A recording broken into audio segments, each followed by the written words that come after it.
He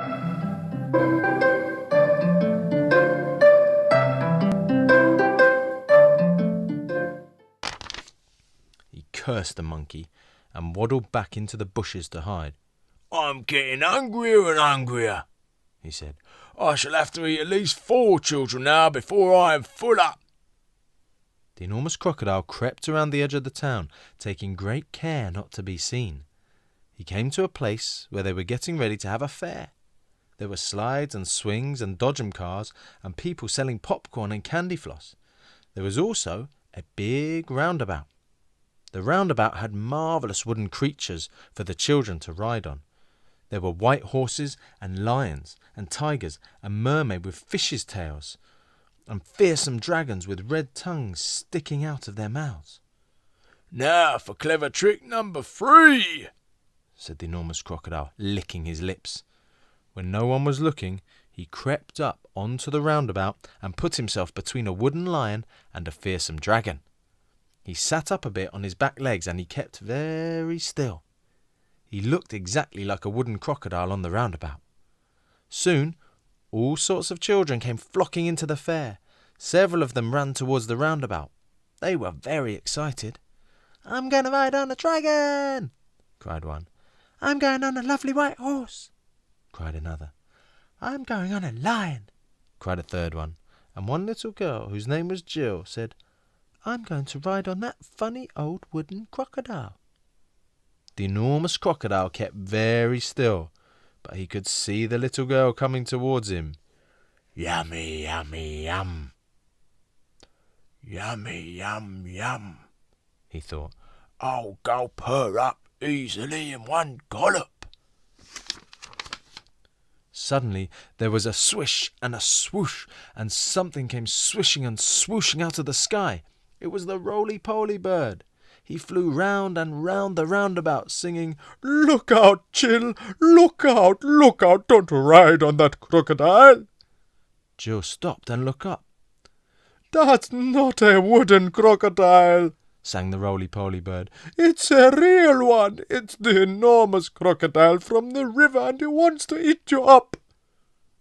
Jill turned and ran. So did all the other children. Even the man who was working the roundabout jumped off it and ran away as fast as he could. The enormous crocodile cursed the Roly-Poly Bird and waddled back into the bushes to hide. "I'm so hungry now," he said to himself. "I could eat 6 children before I am full up." Just outside the town, there was a pretty little field with trees and bushes all round it. This was called the picnic place. There were several wooden tables and long benches, and people were allowed to go there and have a picnic at any time. The enormous crocodile crept over to the picnic place. There was no one in sight. "Now for clever trick number 4, he whispered to himself. He picked a lovely bunch of flowers and arranged it on one of the tables.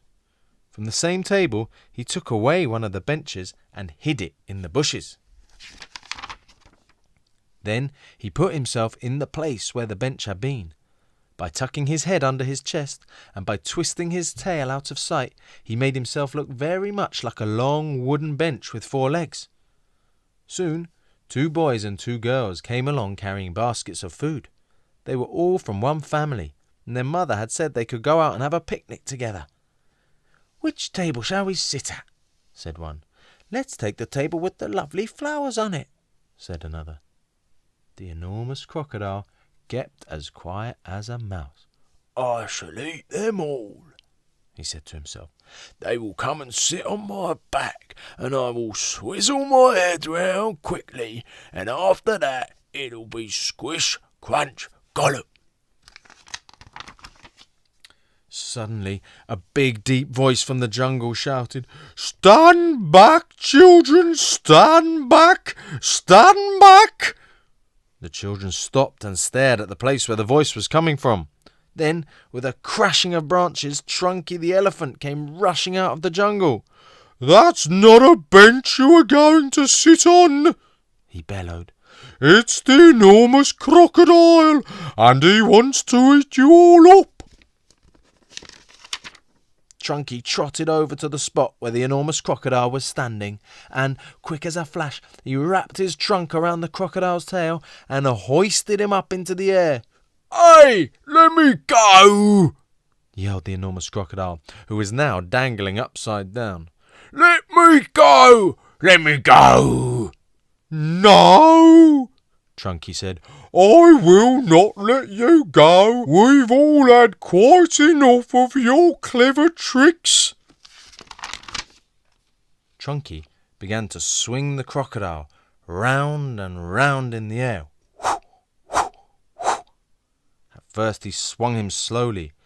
Then he swung him faster and faster and faster and faster still. Soon the enormous crocodile was just a blurry circle going round and round Chunky's head. Suddenly, Chunky let go of the crocodile's tail, and the crocodile went shooting up high into the sky like a huge green rocket. Up and up he went, higher and higher, faster, faster, faster and faster. He was going so fast and so high that soon the earth was just a tiny dot miles below. He whizzed on and on. He whizzed far into space. He whizzed past the moon. He whizzed past stars and planets until at last, with the most tremendous bang, the enormous crocodile crashed head first into the hot, hot sun, and he was sizzled up like a sausage. The